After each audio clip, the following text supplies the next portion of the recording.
Kiss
po, Has. Kiss po, Has. Kiss po, Has.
Gilid po tayo.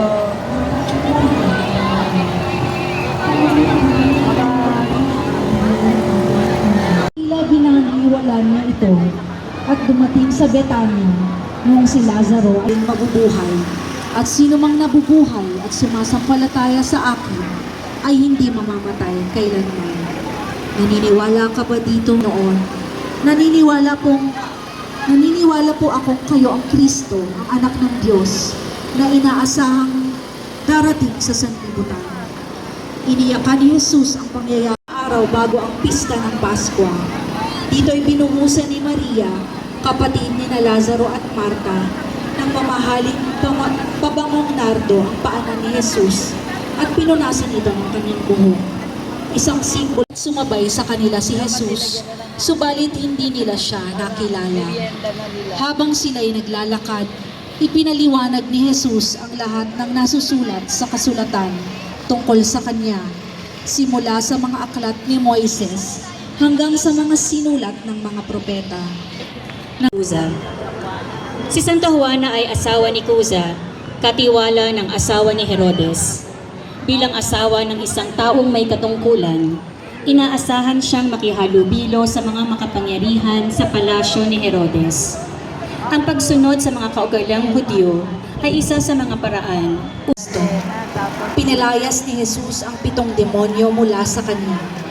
Ang pangalang Magdalena ay nagpapahiwatig na siya'y nagmula sa lugar ng Magdala, isang syudad sa hilagang kanlurang baybayin ng Galilea. Siya ang naghugas sa mga paa ni Jesus gamit ang pabango. Nang minsang ayaw tanggapin ng mga Samaritano si Jesus, sinabi ni Juan at Santiago, "Panginoon, ibig mo bang magpadala kami ng apoy mula sa langit upang sila'y pugnawin?" Ngunit Mapagpatawad at matatag.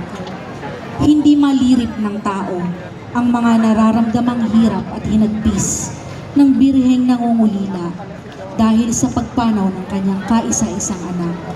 At ang kanyang matinding kalumbayan ang lalong nagpatibay sa kanyang pagtitiwala at